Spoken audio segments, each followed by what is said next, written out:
And we are live. Welcome everyone to episode number 8 of the Gretsch Afternoon Drum Break. I can't believe it is already episode number 8.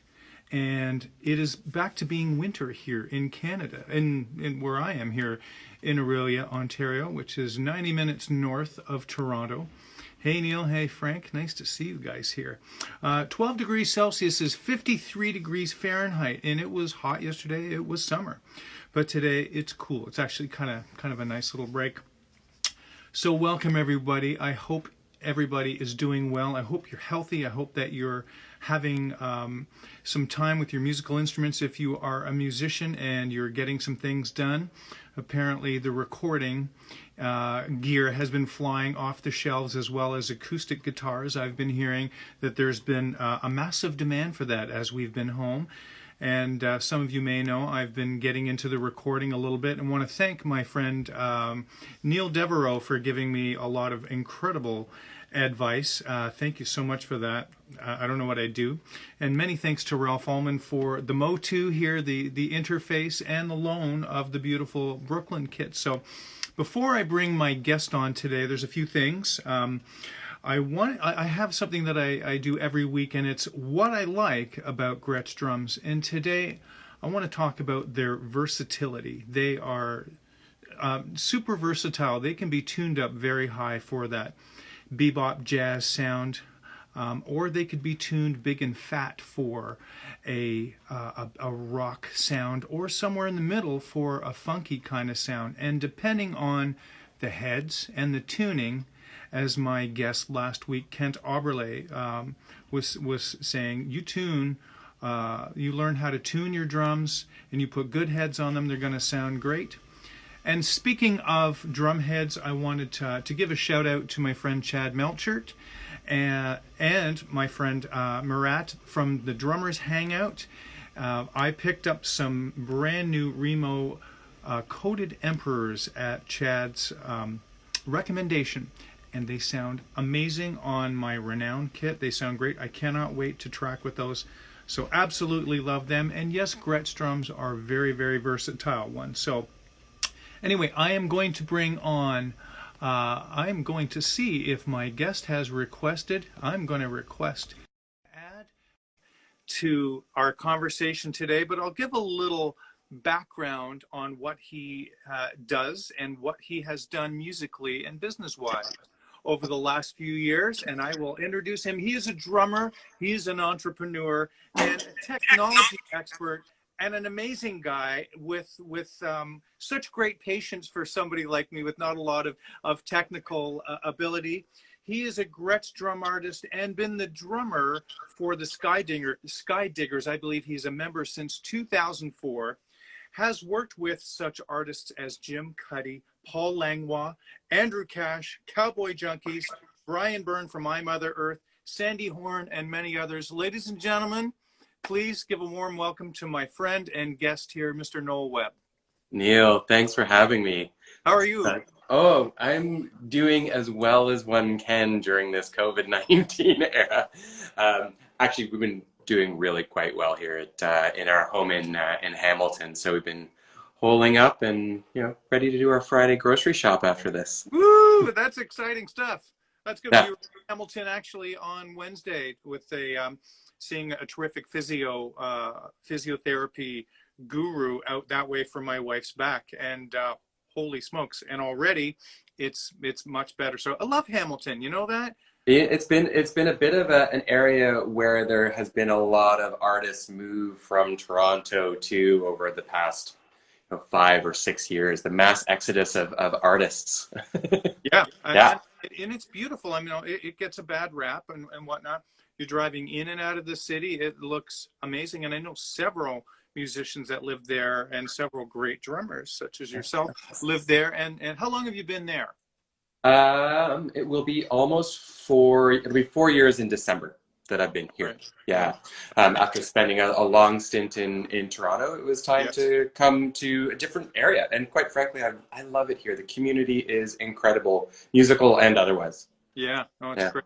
Well, I'm very, very happy to have you. I know we've been chatting back and forth We've been talking Gretsch drums over the last couple of years, and I definitely have coveted that beautiful sunset, Savannah Sunset Duco with the gold hardware. Sorry, I just Yeah.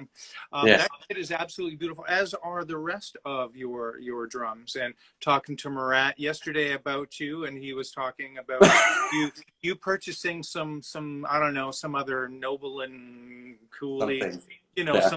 some terrible sounding snare drums. So Hmm. I know, and they're ugly too, right? You know, they're beautiful. Murat is really the drum dealer extraordinaire. He knows what to show you. Yeah, I know, right? It'd be dangerous if I had money. Yeah. Yeah, and I said that yesterday too. I haven't been to a drum shop in months and months and months, and first time coming in there and I'm licking like Darth Vader. Hello, Murat. You know. Oh yeah. But what a beautiful shop and a great guy. And there's a lot of terrific shops in the area. I go see JD at Drumland as well Oh, for you do. Yeah. extreme cymbals, and he's a Gretsch guy there, Gretsch dealer, Yeah. and it's great.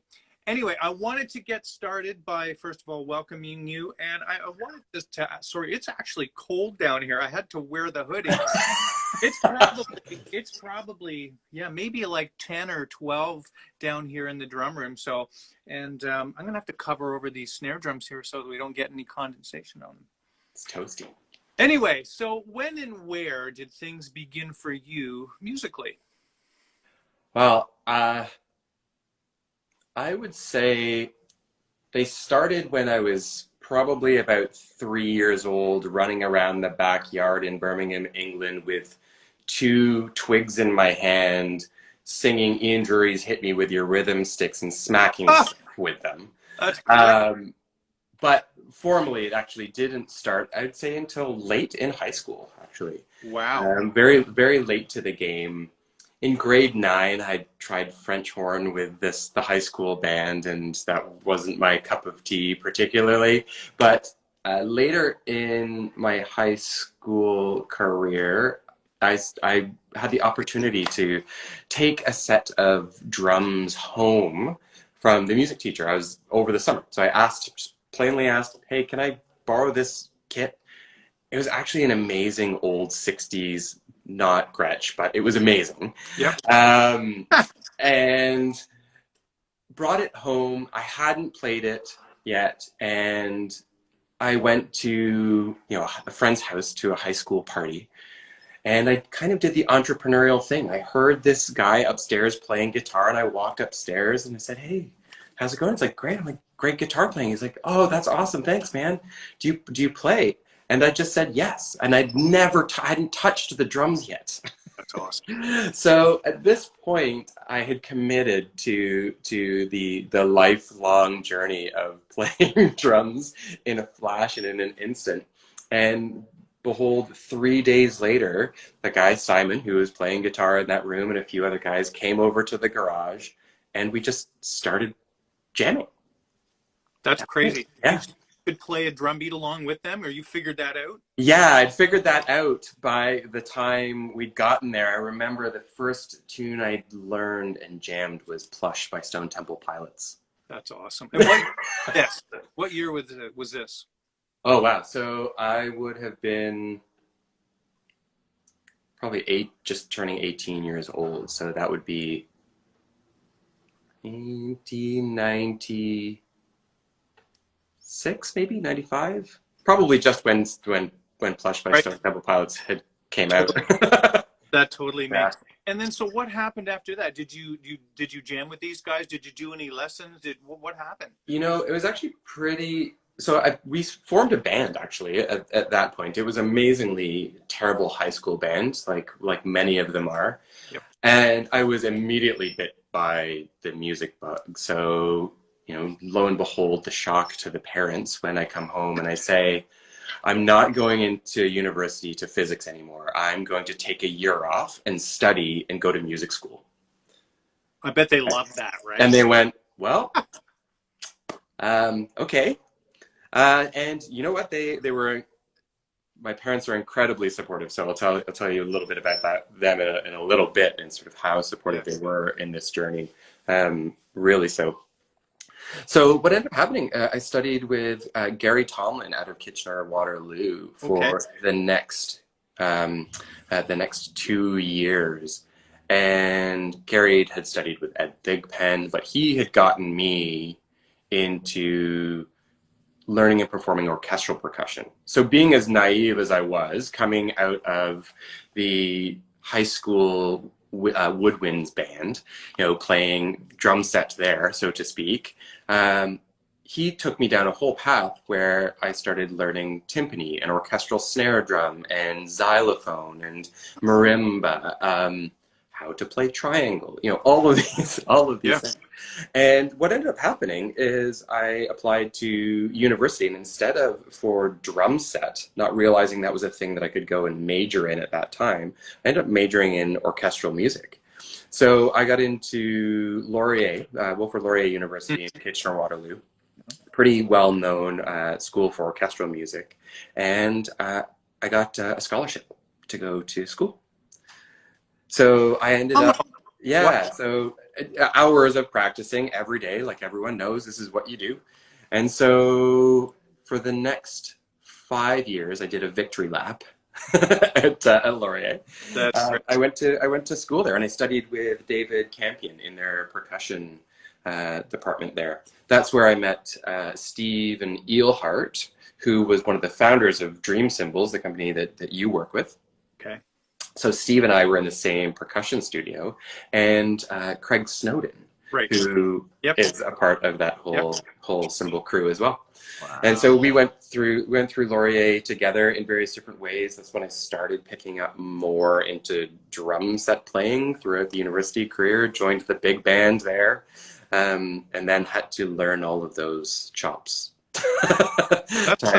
Yeah. That's really phenomenal. And it really prepared you for a career as a professional musician down the road, not even realizing it probably. I didn't. So the understanding of form, harmony, melodic content. What is a half cadential extension? It's like I learned that stuff, and I didn't think it was going to really serve me in the world of pop music and pop music creation, so to speak. I just had no experience in it. And as I started playing with R&B artists and starting a recording studio and then playing pop and folk rock, I realized how important that schooling was. It all came flooding back. All of a sudden, when someone's asking for a string quartet arrangement of their pop tune, I was like, oh yeah, no problem. And I would go and I would write the string part, not realizing that was a unique skill for a musician that's ostensibly a drummer, Right. really. Yeah. And that's what Laurier really afforded me, an incredible teachings from David Campion, amazing teachings from Richard Windier from the composition department, and Glenn Beer from the composition department there, which is what I ended up formally studying, was composition over performance. And so it took me down a kind of an interesting path where after Laurier, I started a recording studio and started working on and producing albums and learning all of the technical things that you're learning now about how to record, how to EQ, how to compress, how to set up a microphone, where's the best place to put your guitar cabinet, all of that kind of stuff.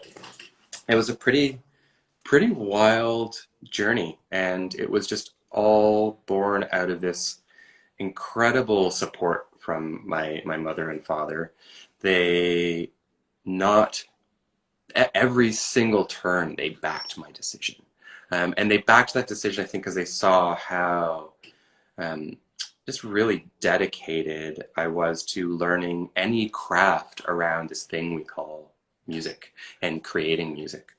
And they just supported that so much so that when I went on my first cross-Canada tour with a band called Sandcastle Theory at the age of 21, they showed up to almost every concert in the region, and they were henceforth dubbed Rock and Roll Mom and Dad. They're really amazing. Yeah. You need to have a support system at home. My mom and my stepdad, very same way. would come out to so many shows, and my in-laws now, they come out to any the ABBA show, to all of the various things. But you have to have that. If you don't have the support system, you're really fighting. You know, so the 10,000 hours they say that you need Yeah. Yeah. is impossible if you don't have support, if you're working and doing other things and you're not allowed that.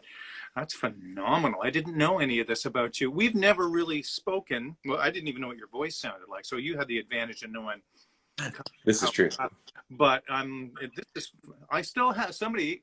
Somebody said I still have a Sandcastle Theory CD somewhere. That's phenomenal. Oh, wow. That's really That's amazing. cool. Who said that? Rob Penfold, 914. Oh, yeah. I know Rob. I know Rob very well. Hey, Rob, how are you? Hey, Rob, for joining us. That's phenomenal. I'd love to hear some of this stuff. Do you still have the studio today? I don't. So I divested the interest in the recording studio because it was in Guelph, and knowing full well that, yeah, it was knowing full well that it was incredibly difficult at the time to make a living in a recording studio, not in a major city center. And so after a few years, my business partner and I, we parted ways, but I took that gear that I had there when I moved to Toronto, and at that time I'd met Mike Timmons from the Cowboy Junkies. Cool. This was after, I'd started playing with the Skydiggers. And so I'd met Mike through Andy Mays from the Skydiggers, and I'd asked if I could put some of my gear in the studio. Lo and behold, I helped him get the record label up and going, and before you know it, I was using that studio every once in a while to produce albums for other people. So that gear is actually still at Mike's studio, now on Roncesvalles, right beside what used to be Hugh's room. So we do a lot of our recording there now. Yeah. That's phenomenal. And it's, man, you're not even a triple threat. You're like maybe a quadruple threat. Well, and it's so great. And I don't even think you realize that you needed to have all of those skills and to have many, many irons in the fire, especially with today. I have zero musical income and I'm relying on. Yeah. But for somebody that has, a lot of experience as well as other business things happening, it's a very, very smart thing to do, which is amazing. I wanted to ask you, when did Gretsch drums enter your life? Oh, wow. So, I will mention. I'll mention a few other companies who shall not be named. Yeah, is that cool?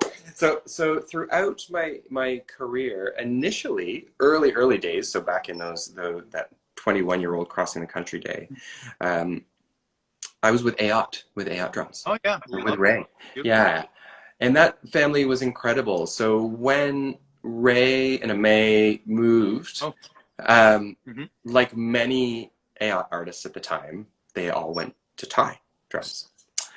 And again, then when Ray and Thai parted ways, also many of the artists were like, well, we need to go and find another home. Some went the way of Sonar, some went the way of Yamaha. And I was that way. And I love Yamaha and I love Sean Brown and everyone there. But I found it just really hard to find my sound in Yamaha. Just it's that personal taste thing that you can't configure. It's the thing that's they're not under my fingers, and they sound so great for all of their artists and all of their players. But I was looking for something a little bit different, and years and years and years, I was just thinking, where is the sound that's in my head? And I've known Gretsch drums forever, but I hadn't actually experienced them playing them. Wow. And so 3.5 years ago, I think, or maybe 4 years ago, we were out on tour, and for one of the locations, I kind of said, forget it. I'm gonna get a Gretsch to check this out. And I got this early '80s Gretsch, USA Custom. The lacquer was all cracked. The thing was falling apart. I put them together and I played them. I'm like, oh, these feel really good. And I played the show, and I was so incredibly overwhelmed with inspiration by just the sound and the feel that I was getting back on them. There was this crazy aha moment in the realization, I'm like, oh my God, I've found it. I found that sound. And it was such a visceral experience for me that, quite frankly, I hadn't really felt from an instrument. Where all of a sudden you feel as though that not only are these instruments resonating themselves, it resonates inside you as something that you're instantly connected with. And it was at that point I'd spoken with Andrew Shreve from Gretsch US, got in touch with our buddies at Jam as well, and lo and behold, I became a Gretsch artist as fast as I possibly could. And everyone was so welcoming and so caring. And on top of that, as I'd ordered this drum set from Gretsch, they sent me, this beauty that you've been ogling for years and years and years. Let me see if I can take the phone off here. Hold on a second. There we go. I'm not kidding. That is my favorite. It used to be rosewood. I still love rosewood and red sparkle. But that with the gold hardware, I'm not kidding. Oh, it's insanity. Oh, I love it so much. yeah. It sounds so incredible. It looks like it's a piece of art. It really, really is. They really outdid themselves with this. Isn't that unbelievable? Unbelievable. That is. I think I told you the story. I thought that was a drum kit. I was in a country rock band 4 years ago with a financial backer, and he said, I want to order you a drum kit. The drums that I play and I really love, I was not an endorser at that point, are really expensive. He said, I don't care. And so I actually told him that those sizes, that color with the gold hardware. So when I saw that, I went, I was just because you don't see that often. I don't know. Well, they've discontinued the gold hardware now, from my understanding. I've taken a look to see if you can still get it, and I don't think they're doing the gold hardware. Okay, I don't want to hear that, but hey, I know where there's a kit. But here's the interesting thing is, so I have the matching snare. Oh, of course. Right here. But I don't know why, and we should maybe ask Andrew or from the Gretsch crew. There is a Dunette throw on this sucker. Yeah. Maybe a Dunette gold throw. I have that throw on my new classic that's in Richmond, and it's a killer throw. Yeah, interesting. Yeah, you do, eh? Interesting. Yeah. I love the throw. It's amazing. I love look at this. This is the one. This is the one you want, Neil. Yes, it is. Yeah. So PM me your address after the. Once this is all over, I'll come with a mask and all 6 feet apart. Neil, you are more than welcome to borrow any of these anytime you're in studio. Absolutely. These are the ones that Murat. Okay. Yes. Got me on. We'll just go away from those for a second, but there you go. We have Franklin here. Franklin, our good friend Frank. I think Frank has watched every episode here, and I can't tell you how much I appreciate Frank for tuning in and cool. Commenting. And he said, funny, we did a gig together, and I played on his Gretsch kit. I'll send you a pic. They sounded nice, small world. I was playing with Evan Redsky. Hi, Noel. So. Oh, hey, Frank. How are you? Isn't he awesome? Yeah, Frank's a great drummer back with Slash Puppet back in the day, and Frank used to come out and shop at Drummer's Choice when I taught there for 20 years. And Frank was always such a treat to hang out with, and a great drummer too, and great guy. So very cool, man. That is such a beautiful drum kit. Yeah. Is that a 12, 16, 22 that's sitting there? So I have the full 6-piece of this. So it's a 22. So 18 by 22 kick. We have the 8 by 10 rack. Yes. We have the 7 by 10, 8 by 12. Oh, yeah. 14 by 14 floor.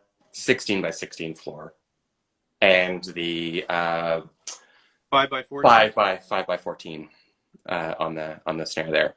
And the beautiful part about it was I'd ordered my first Gretsch kit, and this kit was sent me as my loaner while the other one was being built. And eventually it got to the point where I just asked, like, can I just keep this one? Because I'd become so attached to it and so attached to the sound. Yeah. Finally, they just turned around and said, Yes. yes, you can keep that one. Got that, so, but loan it to Neil. Yeah. I'll loan it to Neil. Yeah, exactly. That's it. Exactly. Well, I'm happy for you. I'm happy that you have it and that I know it's in good hands and that it's being played and will be played once we get through all of this. 100%. And everything. So this does leave my house. Like I will gig with this. I'll record with this. I'm certainly of the opinion drums must be played, regardless of how old they are. Yeah. I agree. When I've had some kits over the years that I didn't want to take out, they actually didn't stick around my collection very long. I felt bad that they weren't being played in front of people. There's nothing like playing live with a beautiful instrument, you know? That's amazing. Okay, so now as far as actual drum set study, what did you learn? Like, and did you learn on your own? Did you learn from watching? Did you learn from Modern Drummer, MTV? How did you fill us in?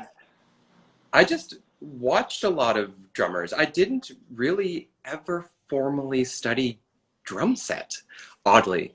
From going into orchestral music, and then I just kind of figured it out a bit on my own. I took a few lessons here and there. Joe, do you know Davide Dorenzo? I know him personally, but know who he is. Wonderful drummer.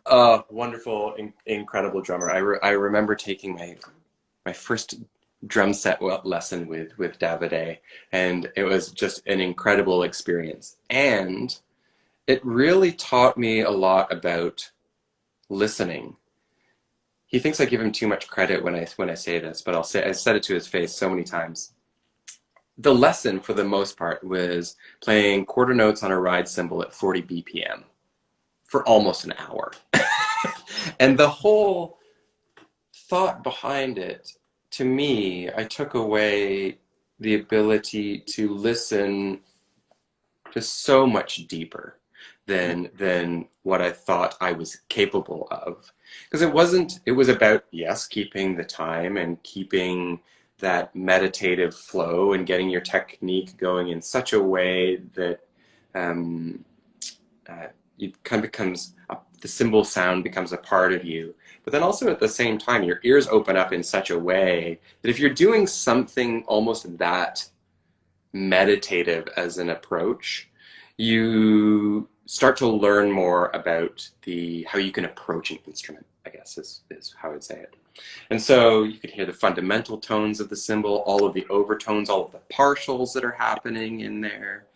And I remember hearing, and he asked me to sort of sing what I heard, and I said, well, which note do you want me to sing? The note that the air conditioner in the next room is making, because I could hear it finally. And it was just a really beautiful moment for me musically. It was one of those things that taught a lot. What were you playing to? At that time, I was literally playing to a click track. That's all we were doing. Playing to a click. That was it. And then he'd turn the click off. And then turn it back on. Then he'd turn it back off. Yeah. I did that with Joe Iannuzzi as preparation to study with Jim Blackley. Yeah, that's right. And I don't know if Davide did anything with Jim. I'm not sure at all, but that was very much. Jim used to say, if you're playing with people and all you can do is play quarter notes, do that. You know, when somebody calls you to go play, throw the books in the garbage and go play. Yeah. So it was very, very meditative, and it does open your ear. That's fantastic to hear that. That's amazing. So this was after the orchestral? That was after the orchestral stuff at Laurier. But by that point, I'd been playing a lot. I was playing in 7 bands at one point. gigging every night, doing live sound when I wasn't able to play drums with a band, like, there was no gig or something of that sort, or in studio. I was just trying to just fill my life with anything associated with music and a music career, preferably playing drums. But eventually, though, I had realized that wasn't the kind of musician I wanted to be. I didn't want, and what I mean by that is me personally. I was thinking, do I want to be a jobbing musician? Do I want to play with a whole bunch of different bands? And in me really was striving for wanting to feel like a place of home, if that makes sense. Absolutely. And so I quit all of those bands because all of a sudden the thing that came to me the most was it started to feel like work, right? And the moment that it began to feel like work was the time that I realized I needed to stop doing it. So I quit all of the bands except for playing with one person, with Jessie Bellsmith. And she was a singer-songwriter. She's a singer-songwriter in Guelph, Ontario. And it was just the two of us. She'd play electric guitar and sing, and it was really based in folk and old blues, really almost Tom Waits kind of inspired stuff. And we played together. And one night we were in this little cafe called the Cornerstone, and this gentleman by the name of Andy Mays showed up with Louis Melville. I'm not sure if you know Lou. Yep. Yeah. So Lou, who used to play with the Rheostatics. Yeah. Yep. So Lou and Andy showed up at the Cornerstone, and Andy at the time was the founder of Maple Music. Okay. And he was running and a partner, I think, in that company at the time. And so he talked to Jessie and said, "Hey, would you be interested in coming and doing some recording? Would you like to, basically archive the thing that you've been doing?" So she said yes. I was invited to come along and play some drums, and we spent 3 days at this studio called Monumental Sound in the north end of Toronto. It was near or even in maybe an old abattoir. It was really kind of crazy. The room was enormous that we were in, and Andy produced it, and Joe Dunphy was the engineer on that record. Joe has since gone on to be one of the partners in Revolution Recordings in Toronto, the big studio there. And we spent the next 3 days recording this beautiful album together, mostly Jessie singing and playing guitar, me on drums. And then that was when it kind of became, okay, well, I'll go over here and I'll play the pump organ, and I put some organ down on it and played a little bit of piano here. And then Andy was like, maybe we should have a little bit of bass on this. And he brought in Dylan Hudecki from By Divine Right. At the time, he was with that band on the time. He came in and played bass on a few of the songs. And Andy and I got along really well. And that was kind of it. We recorded it, and that album, we didn't release that album. Jessie didn't release it. Yeah. And but I'd made a great friend with Andy. And I'd said to him, if you hear of any artists that are looking for a drummer, let me know, because I'd like to go out and do some more playing. 6 months later, I got an email asking if I wanted to come and do a rehearsal with them, because they'd written some new songs and they wanted to hear what the drums sounded like with them. So I said, sure. I came out and set my drum set up. I hadn't really met the rest of the band before. Wow. And then I was asked to come back the following week because the bass player, Ronnie wasn't there. And at the end of it, that second little jam session, Josh turned to me and said, "We're going to go in and do a recording. Would you like to play drums on it?" And I said, sure. Wonderful. And I didn't really know what I was getting into, but that was, I think, about 15 years ago. Yeah, ever since. Unbelievable how developing relationships, being able to listen, right? To be versatile, but to really listen. That's probably why you work. Plus, you're a good human being too, right? Like and that's been the common thread with every guest so far. Perhaps this interview series for me was also to kind of learn about how other people's success has happened. You know, and that was always an interest, and it's amazing, those common threads. You know, you did something early on, which I really appreciated. The moment that you'd heard that I'd come over to the world of Gretsch, you reached out to me to say hello and welcome to the Gretsch family. And that was such a lovely thing, Neil. You're right. It's this type of family and camaraderie and care that makes this worth doing. Right? Yeah, I love the drum world. I was traveling, we were driving with my wife the other day, and I said, it's really different. The drum world is very different than most other musicians, you know, and I've had a friend that said we're kind of like the goalies of the drum world, right? Yeah. But we definitely have a brotherhood. And and as soon as I found out that you were an artist, I'm like, man, I'd like to get to know this guy, because I just do. And I love making, especially Gretsch artists too, right? I don't know. It's great. That's an amazing story so far. So tell us what happened kind of since then. What's been going on with you over the last, maybe say the last 5 years or so, playing wise, traveling wise, business wise? I know you're an entrepreneur. Yeah. Wow, playing wise. So the main consistency has been obviously playing with the Skydiggers. We've done a ton of shows, a ton of recordings. Josh from the band, he had been playing with Gord Downey in Gord's solo project ever since it started. So Josh produced Gord's, I think, first, if not first and second solo albums. And you know, the news of Gord having brain cancer and then passing really hit the whole country incredibly hard. But you know, a couple of years later, we were asked to come and do a show in Kingston with Paul Lemois. And that was really to raise some money for a hospice in Kingston, because there was not a hospice in Kingston at the time. So there was no place for Gord to go.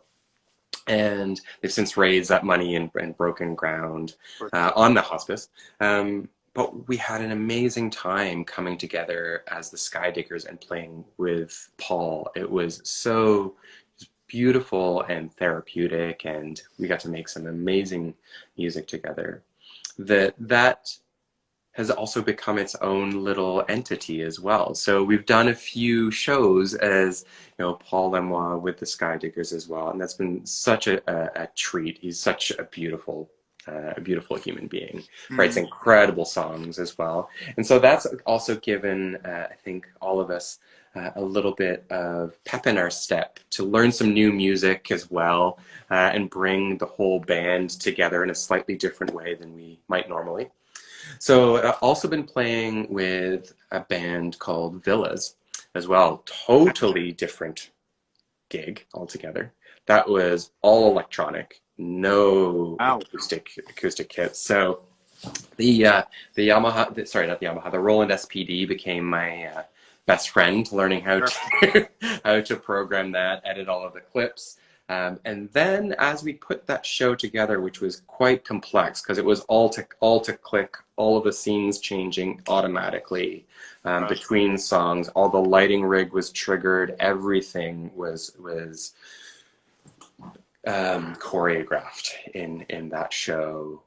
And what a change. It was a totally different thing altogether. The great thing about it was it allowed me to sort of stretch my playing, stretch how I approached the instrument, the things that I started to get interested in rhythmically as well. I think some more of the linear style playing became more intriguing to me. I was never really a linear player, so to speak, in many ways. And so that was pretty awesome. And then from there, I started doing some other playing with a dear friend of mine, Ansley Simpson. a beautiful singer-songwriter. Oh my goodness, she writes some incredible music. So anyone on here who gets the opportunity to check her out, really, really should. She's a Yeah. great up-and-coming Canadian artist for sure. So I had that opportunity to play with her quite a bit as well. And so those are going to be the main ones. I'm trying to think if I'm forgetting anybody on the list, probably, but That you've had such a very, and you're a young guy. You're probably in your 30s at this point. Oh, well, okay. So you're a little bit, not much more than 40. No, anyway. But I mean, so what have you been doing since the whole COVID thing where venues are closed? And so what are you doing now on a daily basis? You have a business of your own outside of music? I did. I sold it. So I Okay. had outside of my musical profession, I'm also an entrepreneur and in technology and a technologist. So I built a company called Karen AI, Okay. Yep. which before the word Karen became the name Karen That's became its own thing. It's an artificial intelligence. So how do I describe this? So it was a tool that we developed really to help in the talent acquisition process. So big companies staffing those organizations, they couldn't get through reviewing all of the resumes. You know, Yes. when you think about this, like Yep. IBM would get a couple million resumes a year, right? There's no way to go through all of those. So we built a system that could review and stack rank and assess all of those resumes. And I sold that company to a firm called Alexander Mann Solutions last year. So that was done June 24th, and I've been working with them since. So I'm also a senior vice president of that company, and their head of innovation there. Is there anything that you don't do? Tell me you're not good at sports. Something. Sleep. You know? No, I Yeah. used to play tennis competitively when I was younger. When I was a teenager, until I blew my arm out. That's actually how I ended up getting into music, is because I had to stop playing sports. That's incredible. I stopped riding motorcycles as soon as I started playing. Well, shortly after I started playing drums, because it's difficult Great. to play drums if you are incapacitated. So Did you race? I did. I raced motocross from the Oh time I wow. was 11 till 18, Wow. like that, and then rode on the street for a couple of years, and then started playing drums at nearly 19. So I was old, Yeah. and that was it. Once I started playing drums, I couldn't carry my Gretsch kit on my back on the motorcycle, so I had to get Nope. a car. It was great. So, Yeah, yeah. and once in a while, I get the urge to ride a motorcycle again, but not too often. So couple years ago, I'd say probably 6 years ago, I decided that I wanted to learn how to ride a motorcycle. And promptly, as I was learning how to ride this motorcycle, dumped it on my left foot, broke the navicular bone, which Oh is, no! for Yeah, those who are yeah. on here, that's the big bone that actually holds up the arch of your foot, and almost snapped that in half. And I couldn't play. I was out from playing for 5 months or so. I played one show with the air cast on, with the Sky Diggers. We were playing a show with the Trues, just stumbling on stage with an air cast on, having to play the show. The hi-hat was either just completely open or completely closed. There was no nuance in that whatsoever. From that point on, I had the same revelation as you, Neil. It's either drums or riding a motorcycle, and let me tell you, drums is always going to win. Yeah, that's crazy. Well, a lot of things we have in common. I totally thought you were mid-30s, but I'm doing the timeline going. You've crammed an awful lot of things into your life, which is awesome here. I'm just having a look at my question list here and Yeah. say, I wanted to ask you, what recordings are you most proud of that you've done, and do they have any Gretsch drums on them? Yeah, Northern Shore by the Sky Diggers was Where can we find that? all of the stuff you can find it on Spotify. Oh, Yep. So you can find it on Spotify, you can find it on iTunes, I think, as well. You can find it on the skydiggers.com website. You can download directly from there. You can do the purchase and download as well, all of their albums. And then I'm just trying to think. Yeah, Northern Shore, that one in particular for me was fun. We worked with a producer who's a dear friend of mine, Sam Hashimi. Really pushed the sound of the band a bit on that Okay. recording, which I really liked. In so many ways, it was just a little bit of energy that was pushed into that album that was a little bit different than normal. Since then, every album I've done has had Gretsch drums on them. We have a couple comments from Gin Girl with Curls. She said, Hey, how are you? Wheat Kings with Jesse and PL shattered my soul. She said you can also go to a show and buy the CD. I really would love to come out and see you once things get up and running, Oh, and that'd be a real trip, man. be my guest. Come out, and I would love for you to be my guest at the show. That'd be amazing. That'd be a lot of fun. And now you signed the endorsement deal with Gretsch. You said 3.5 years About ago. 3 years ago now, I think. Nice.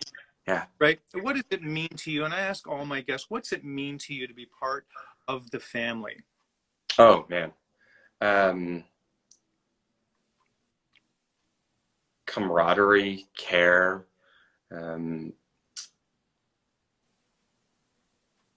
anything that you find that is deeply connective in a family or friend, that is what you find within the organization. That's what you find in the care that they do to make their instruments. Within the Gretsch drum community itself, you find an unbelievable amount of support. How many people do you know that, or how many communities do you know, drum communities even, that would say, oh yeah, whenever you want, you can just totally borrow this kit for we do that. Yeah. Right. And it's really unique. And such a legacy, and Yeah. I mean, it goes all the way to Fred and Dinah. Yeah. Like, unbelievable. I haven't got the vintage package in the mail yet. It's very slow crossing the border, but Yeah. here they're sending out literature and things. Instead of just throwing it out, they're sending it to people who want, because I'm a large, I love collecting Gretsch. I have a Gretsch clock here, Yeah. Gretsch watch, the jacket, several other. I love You love it. Yeah. You love collecting really, it. But I mean, like, yeah, it does go all the way to the top. Have you been to NAMM? I haven't yet, actually. We should go at some point. I haven't been either. And We should go. It'd be, oh, I know it. I almost went to NAMM a few years ago when I was playing a tribute show in just outside of Anaheim, but sound check time and traffic wouldn't have happened. So, but we should do that. Have you been to the I haven't yet, no. So that was supposed to be on the gig for this year, but no luck, obviously. We should do that. We should get a bunch of the local Canadian Gretschers and go go either go to NAMM together to rep the company there, or go down to the factory just to say hello to everybody. And the factory is phenomenal, and they've sure. got a beautiful mural outside. That's outside. Yeah, it's neat. You would not expect... I've watched all the videos, Neil. I've watched all the videos on YouTube. I know. My face hurt from smiling so much the whole time Paul Cooper was giving me and my friend Dave LaFame the tour. Literally, it was like glued. Yeah. I was just there. Yeah, it's neat. Yeah, we definitely will arrange something. Paul DeLong was talking about making a trek down. Can you imagine? That'd be great. I'm going... Yeah, I know. I was a little geeked out having Paul on as my first guest as well. That's right. Everybody's been absolutely wonderful. What other Gretsch drums do you have? I know you have that USA kit there. What else do you have? So I've got this USA kit. I have a 16 by 22 12/16 broadcaster in a black sparkle, which is amazing. I love how that kit sounds. I brought this one up Thank you. especially for you Appreciate it. today. But I find myself gravitating towards that broadcaster all of the time. There's something in the kick drum and that floor tom that is just a little bit magical for me. And that was actually a bit of a surprise. I didn't know whether or not I would gravitate to a little bit more of that, 30-degree round, reverse round over, like the chubbier sound of the broadcasters that just have that beautiful that basketball kind of sound. That's the only way I can kind of describe it. You know what I mean? Well, it's that great Gretsch sound, right? But the response that I get from them from the position of a player, that's one of the things that I find unbelievably unique across all of the lines of Gretsch drums, is I always feel as though what I'm hearing here, like that is being reflected back to me, is exactly what is being heard out in front of me. And that is unique because I haven't had that feeling with many other kits. And that stick response as well is also something that I think is so underestimated in so many drums. How the stick feels when it comes back off the instrument and under your fingers. It allows for a certain amount of touch and a certain amount of, intimacy with the kit than you wouldn't normally get in many instances. So you feel a little bit freer playing around. You feel as though that you are a part of the audience while you're behind the kit at the same time, if I can sort of describe it in the odd way. And that to me is the great Gretsch sound. That's an amazing summation of that. And I borrowed a USA custom kit probably 15 years ago from a fellow who wasn't playing them anymore. I was intending on buying them, ended up not. Rosewood 12, 14, 20. Yep. Played those with a country artist that I still play with. He's not a country artist anymore, but they were so buttery when we played those toms. I have experience. I did, and I love Yamaha drums too. And I've owned Yamaha kits. I've owned Rogers drum kits. I've owned a lot of different brands.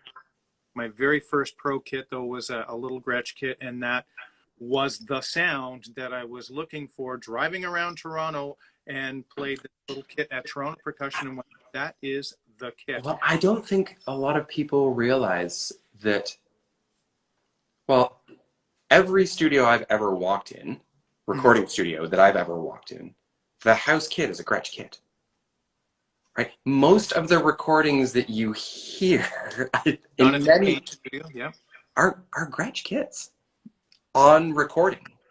I didn't get a chance to actually answer your other question because I have a pretty awesome other drum. So you saw the bell brass. Yes.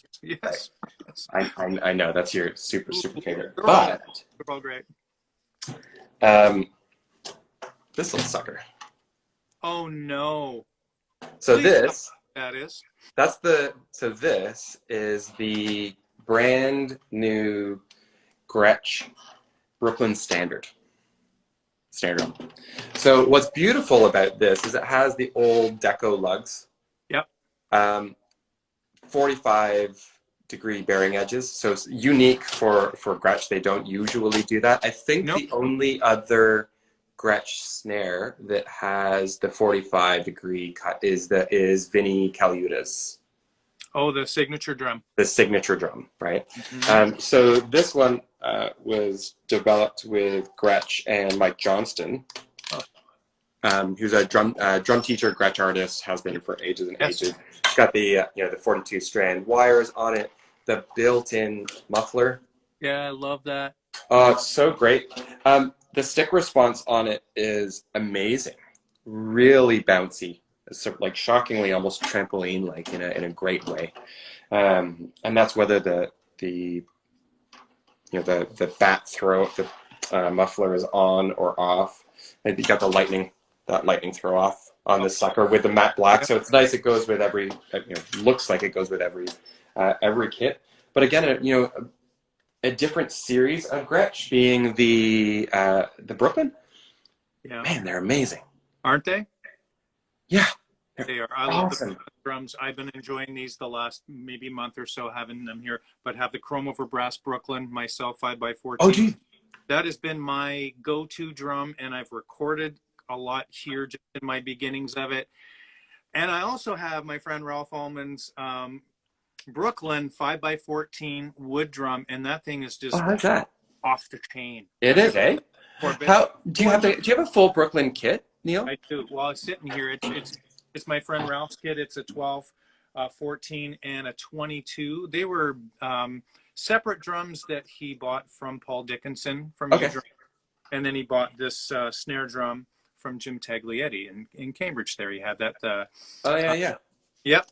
Very Anyway, cool. So yeah, so that drum, I've got that. I've got the USA. I've got that broadcaster, oh, and the bell brass. I think the chrome over brass 5 inch is probably the next one. I'll. do it. Yeah. Yeah. If we can actually visit, I will bring out that. I'll bring out some of the things and come Yeah. down and see it, and you can kind of A/B and see what you like. I'm telling you, I never even played the Brooklyn at all, but I bought it because I listened to it online and went, this is going to be my answer to a Supra, because I Yeah. don't mind, because there's no need for me to own a different brand of drums, because we make everything that you could possibly, you know what I mean?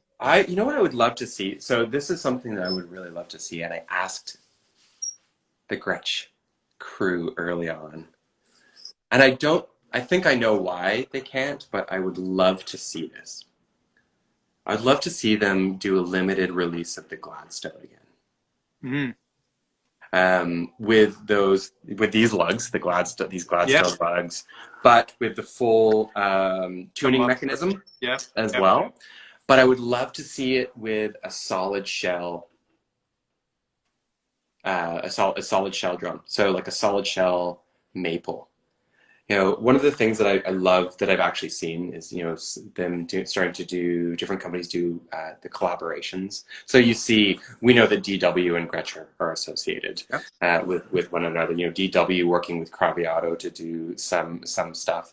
It would be so amazing to see some of that in the heritage of Gretsch with a special one-off kind of thing. Maybe to have like 30 drums or 20 drums or Yeah. 50, because it would be an amazing, it would be a lot of money, expensive for them to manufacture, very boutique, but why not? Hey, good.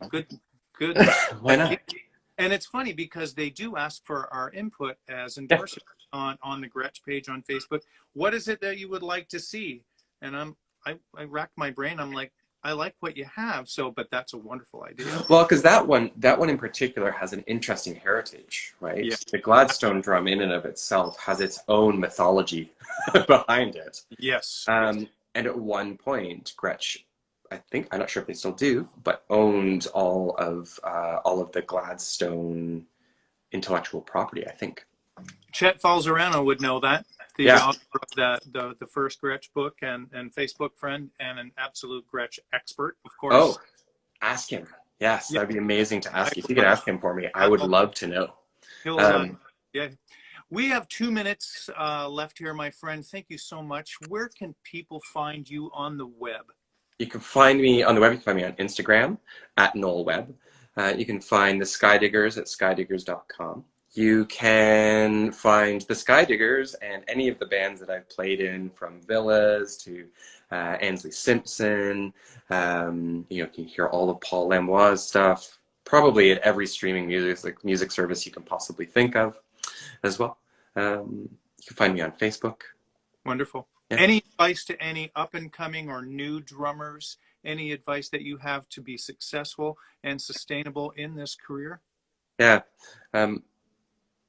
Believe in yourself and believe that you have your own unique voice. That is the thing that matters the most. Wonderful. Thank you, my friend. It's a pleasure, an absolute pleasure to know you and to have you as a guest. I wanted to have you on here. I'm so glad that you agreed. So thank you so much. Neil, thank you so much for having me. Stay tuned, everyone. Next week, we have an interesting guest. They're all interesting. They really are. But I want to thank Noel. I want to thank everybody that tunes in every week. Much, much appreciated. And You all take care, and we will see you soon.